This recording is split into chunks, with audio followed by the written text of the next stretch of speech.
अस्सलाम वालेकुम नाजरीन। जुमेरात का दिन है और तारीख़ है 2 अप्रैल 2024।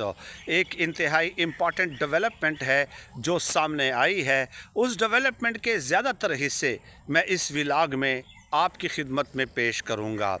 आपको याद होगा कि इमरान ख़ान साहब की रिहाई के लिए एक फ़ोर्स बनाई गई और उसको नाम दिया गया इमरान ख़ान रिहाई फ़ोर्स। अब उस हवाले से फिर एतराज़ात शुरू हुए। एतराज़ात दर एतराज़ात के रिहाई फ़ोर्स के नाम पे बड़ा एम्फेसाइज़ किया गया, एक बयानिया बनाया गया।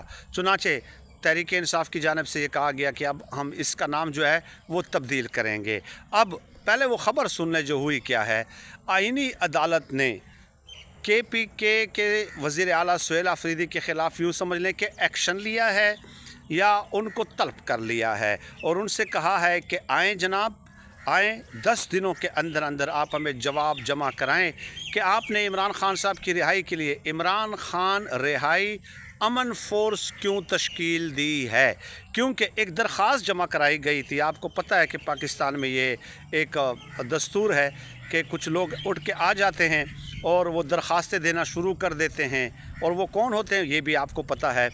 तो वो दरख्वास्त जमा कराई गई कि इमरान ख़ान साहब तो एक सज़ा याफ्ता हैं, अदालतों ने उनको सज़ा दी है और अदालती अहकामात के तहत वो जेल में हैं, तो उनके रिहाई के लिए ये रिहाई अमन फ़ोर्स जो है ये क्यों कर तश्कील दी जा सकती है, कैसे तश्कील दी जा सकती है। ये तो आइन की ख़िलाफ़ वर्जी है, यानी कि ये आइन की ख़िलाफ़ वर्जी है ये फ़ोर्स बनाना, क्योंकि वो तो अदालतों ने उनको जेल भेजा है।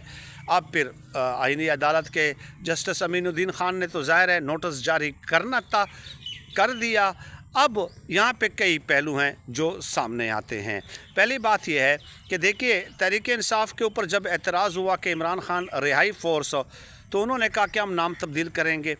फिर पता है आपको नाम तब्दील करने में कितने दिन लगे? 40 दिन बाद इसका नाम तब्दील किया गया और नाम रखा गया इमरान ख़ान रिहाई अमन फ़ोर्स। 40 दिन इसमें लगे। और पहले ये बताया गया कि ये जो रजिस्ट्रेशन है ना, ये रिहाई अमन फ़ोर्स में, ये माह रमज़ान में मुकम्मल हो जाएगी और ईद के फ़ौरन बाद जो है वो तहरीक शुरू हो जाएगी।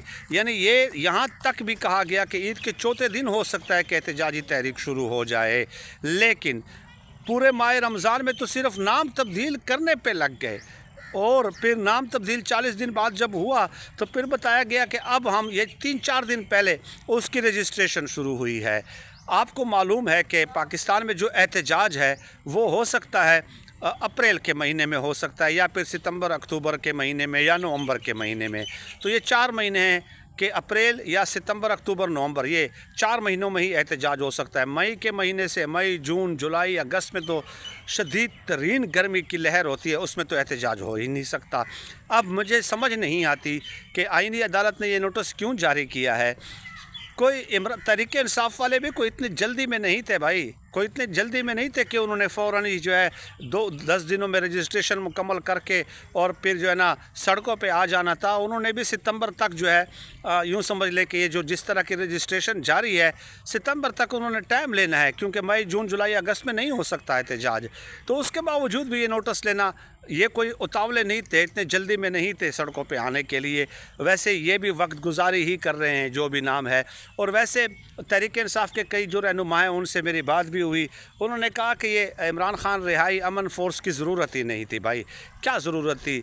ISF है, यूथ विंग है, तहरीक इंसाफ के MNAs हैं, तहरीक इंसाफ के प्रोविंशियल मिनिस्टर्स हैं, तहरीक इंसाफ के MPAs हैं, 100 के करीब MPAs तो सिर्फ पंजाब में हैं, ठीक है। और हर एक अपने हलके से वोट लेके आया और मेरिट पे लेके आया। फॉर्म 47 के तहत वो नहीं बने।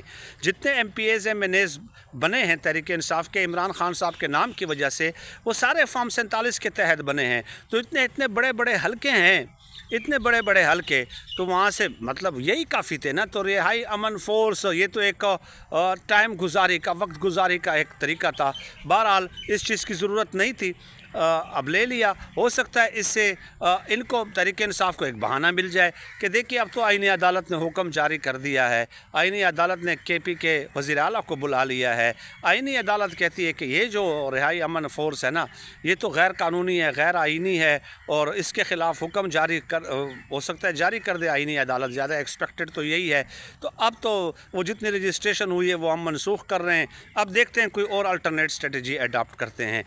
तो इसी तरह ही टाइम गुजारा जाता है, इसी तरह ही मुखालिफिन को जो है मजबूत किया जाता है, इसी तरह ही मुखालिफिन को फ़ायदा दिया जाता है। यही आज तक हमने देखा है पाकिस्तान में, यही कुछ हो रहा है। दूसरी ख़बर सुनते जाएं। अचानक हुकूमत ने ऐलान किया कि 1 अप्रैल से स्कूल खोल दिए जाएंगे। अब पहली बात तो ये है कि जहाँ पे जंग हो रही है ईरान में, वहाँ पे स्कूल बंद नहीं हुए, लेकिन यहाँ पे पाकिस्तान में स्कूल बंद कर दिए गए और कहा यह गया, हालांकि वो हालत जंग में है और देखे ना किसके साथ वो जंग कर रहा है, किसके साथ वो जंग में है, ये भी आप तसव्वुर करें। ठीक है, तो फिर भी स्कूल ईरान ने बंद नहीं किए, लेकिन खैर यहाँ पे ये कहा गया कि पेट्रोल की शार्टेज है जनाब, पेट्रोल शार्ट है, पेट्रोल बहुत महंगा है, हमने पेट्रोल की जो है ना बचत करनी है। और वो बचत के हवाले से तो हम दर्जनों वीडियोस बता चुके हैं, बार बार बताने की ज़रूरत नहीं है। तो अचानक ऐसा क्या हो गया भाई, क्या पेट्रोल सस्ता कर दिया आपने? बल्कि ख़बरें ये चल रही है, अब जियो न्यूज़ की वेबसाइट पे भी देख लें, बाकी जो बड़े बड़े जो मीडिया आउटलेट्स हैं उनकी वेबसाइटों पे देख लें, आज सुबह मैंने देखे हैं, उन्होंने कहा कि पेट्रोल की कीमतों में 100 रुपये इजाफ़ा मुतवक्के है, 100 रुपये इजाफ़ा मुतवक्के है, एक्सपेक्टेड है। अब है या नहीं है, बढ़ाते हैं नहीं बढ़ाते वो तो बात की बात है ना। तो क्या पेट्रोल की कीमतें कम हो गई हैं? क्या ऐसा कुछ हो गया? क्या ईरान और अमेरिका और इसराइल की जंग बंद हो गई है? बल्कि डोनाल्ड ट्रंप के तो जो बयानात हैं वो तो ये कह रहे हैं कि अगर मायदे पे हम न पहुँचे तो फिर तारीख़ के बदतरीन हमले किए जाएंगे। तो जंग तो बढ़ रही है भाई, जंग तो रुकी नहीं है, कोई मुआहदा कोई एग्रीमेंट तो नहीं हुआ ऑफिशियली, और ईरान तो इनकार ही है कि हमने कोई मुज़ाकरात की ऑफ़र ही नहीं की। ठीक है, डोनाल्ड ट्रंप वाला बयान इसी काम ले रहे हैं। तो अचानक ऐसा क्या हो गया कि अचानक स्कूल खोलना पड़ गए? तो पॉलिसीज़ में एक कन्फ्यूज़न आपको नज़र आती है। ठीक है, और हुकूमत भी तो आपको पता है ना, जिस तरह तहरीक इंसाफ वाले एहतजाज के नाम पे अपने वोटर सपोर्टर्स को और हमें बेवकूफ़ बनाने की कोशिश करते हैं, हुकूमत भी यही कुछ कर रही है भाई, हुकूमत भी सब कुछ यही कर रही है। तो हर तरफ से आवाम को बेवकूफ़ बनाया जा रहा है। जब बस जिसका जितना दिल करता है ना, वो सोचते हैं कि ये आवाम एक फ़ुटबॉल है, कोई एक तरफ किक मारता है, उस तरफ दूसरे प्लेयर की तरफ चला जाता है और दूसरा पहले प्लेयर की तरफ दोबारा आपको फेंक देता है। Because rolling stone gathers no moss. ठीक है, लुढ़कते हुए पत्थर की कोई वज़न नहीं होता उसका। तो पाकिस्तानी कौम भी बस जो है वो देख रही है, तमाशा देख रही है, उनको भी तमाशा देखने का शौक़ है। वो भी कह रहे हैं कि चलें जी, आप जितना बेवकूफ़ बना सकते हैं बनाएं, जो तख्ता मश्क हमें बना सकते हैं आप बनाएं, हम आपके लिए हाज़िर हैं। तो ये 2 डेवलपमेंट्स थी। वैसे तो ख़बरें आपको पता है कि सियासी उफ़क़ पे बहुत ज़्यादा होती हैं, बहुत सारी ख़बरें जो है वो रह जाती है, तो इसलिए 3 से 4 व्लॉग्स रोज़ाना अपलोड करने पड़ते हैं, ताकि मेरी कोशिश होती है कि 2-3 ख़बरें हों लेकिन उसके हर पहलू का हम अहाता कर सकें। ये ना हो कि सिर्फ़ ख़बर देकर और उसके ऊपर ख़बर देना और ख़बर के ऊपर तज्ज़िया करना और आपको किसी मंतकी अंजाम तक पहुँचाना भी ज़रूरी होता है, आपकी फ़िक्री और शऊरी रहनुमाई करना भी ज़रूरी होती है। सिर्फ़ ख़बरें देना और सिर्फ़ ख़बरें पढ़ना और फिर आगे बढ़ना, ये तो न्यूज़ कास्टर का काम होता है भाई, ये तो एक एनालिस्ट का काम नहीं होता। अगर वो ये समझता है कि मैंने मुताला किया है, मेरा एक मीडिया का बैकग्राउंड है और इतनी मैंने स्टडी की है, मेरा इतना कलेक्टिव रेलेवेंट बैकग्राउंड एक्सपीरियंस है, तो उसको रहनुमाई भी करनी चाहिए। बाकी मानना न मानना वो आपकी अपनी सवाबदीद है। बहुत शुक्रिया।